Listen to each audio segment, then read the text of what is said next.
93 FM. 93 Equinox Radio. Bonjour, hier, dans notre perte de temps quotidienne, nous avons intercepté sur les réseaux sociaux un long texte attribué à la personne du président du Conseil constitutionnel.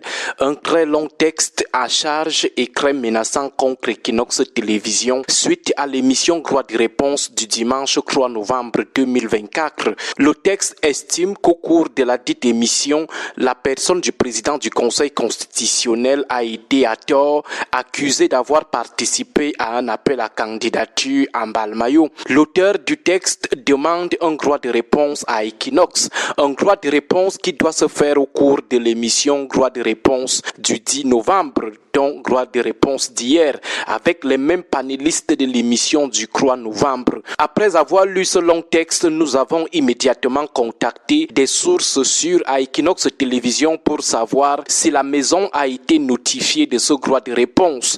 Toutes les sources contactées nous ont dit non. Nous avons donc conclu que c'est juste une affaire des réseaux sociaux, donc pour l'instant, c'est un tract. C'est d'autant plus qu'un magistrat hors échelle, comme le président du Conseil constitutionnel, ne peut pas ignorer que lorsqu'on veut saisir une personne ou une institution, ce n'est pas sur Facebook ou alors dans les groupes WhatsApp.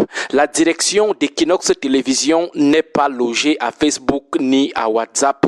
Ce n'est pas quand même un magistrat hors échelle qui peut l'ignorer. Donc, ce droit de réponse est irrecevable. En plus de ce texte, on retient que le président du Conseil constitutionnel exigerait un droit de réponse en présence de tous les panélistes de l'émission du 3 novembre. Nous avons discuté avec un aîné dans la presse. Il nous a fait savoir que c'est la première fois qu'il entend qu'un droit de réponse exige la présence de tous les panélistes, que c'est de l'inédit. Est-ce qu'un magistrat hors hiérarchie peut alors ignorer que dans un droit de réponse, on n'exige pas la présence de tous les panélistes ou d'un panéliste même? Du coup, une fois de plus, ce tract est irrecevable. En plus, nous voyons des ampliations au ministère de l'administration territoriale. Est-ce qu'un magistrat hors hiérarchie peut ignorer que le ministère de l'administration territoriale n'a rien à voir dans un droit de réponse? Le ministère de la communication, oui, le CNC, oui, mais pas le MINAT. Il restait seulement qu'on mette la CEMIL, la DGRE et le tribunal militaire dans les ampliations. Une fois de plus, ce tract est irrecevable. Cependant, si ce texte est un fake, pourquoi depuis là aussi le président du Conseil constitutionnel ne produit pas un démenti? En plus, à la suite de ce texte, on a lu le communiqué de l'association qui a produit l'appel à candidature, dont le président du Conseil constitutionnel est membre. Ce communiqué reprend la même défense produite par ce dernier. Alors, on pourrait à certains abords penser, ne serait-ce qu'à 15%, que le droit de réponse en circulation est effectivement du président du Conseil constitutionnel.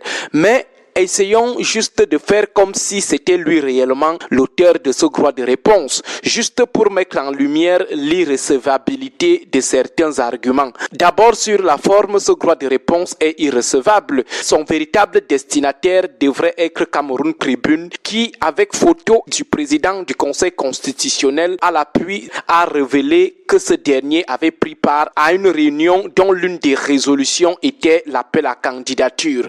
Et Cameroun Tribune ne dit d'ailleurs nulle part dans son article que ce dernier était sorti de la salle avant l'appel à candidature. Aussi, une plainte ayant été déjà déposée le 6 novembre par le MRC au tribunal de première instance de Yaoundé, centre administratif, contre le président du Conseil constitutionnel, le meilleur droit de réponse serait non pas devant les bavards du dimanche, mais devant le juge et les avocats du MRC. Dans le fond, une personne qui participe à une réunion, même si elle sort une minute après le début, cette personne assume les délibérés de cette réunion, sauf si après la délibération, elle produit rapidement une note pour se désolidariser de ces résolutions. Surtout que, comme dit le tract en circulation, le programme de ces assises n'annonçait nulle part la motion de soutien. Une raison de plus qui s'offrait au président du Conseil constitutionnel de de faire vite un communiqué pour dire à Cameroun Tribune et à l'opinion qu'il se désolidarise de l'appel à candidature. Mais il ne l'a pas fait. C'est lorsque l'affaire est déjà dehors plusieurs jours après qu'il vient vite dire qu'il n'était plus là au moment de l'appel à candidature. Donc,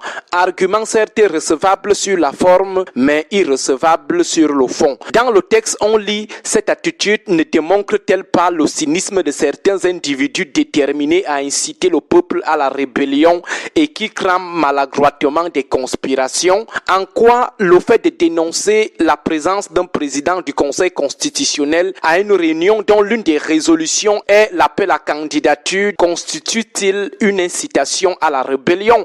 En quoi cela constitue-t-il une tentative de conspiration? Donc, une fois de plus, déclaration irrecevable sur la forme et sur le fond.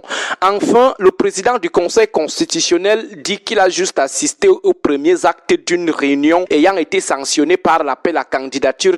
Est-ce que cette petite présence, même d'une minute, avec sa présence au podium, ne pourrait pas laisser cours à une interprétation de participation de ce dernier à une activité politique? En effet, l'article 5 de la loi du 21 avril 2004 fixant le statut des membres du Conseil constitutionnel parle de tout ce qui pourrait, pas ce qui peut, mais tout ce qui pourrait. L'article dit les membres du Conseil constitutionnel doivent s'abstenir de tout ce qui pourrait compromettre l'indépendance et la dignité de leurs fonctions. Cela relève donc de l'ordre de la susceptibilité et c'est le cas de la présence du président du Conseil constitutionnel à une réunion meeting où il est assis au premier rang. Même si c'était pour une minute, ça laisserait toujours libre cours à la partialité et au ternissement de la dignité de sa fonction. Donc, argument recevable sur la forme, mais irrecevable sur le fond. Bon, là, on faisait juste comme si ce texte était authentique, parce qu'au fond, pour le moment,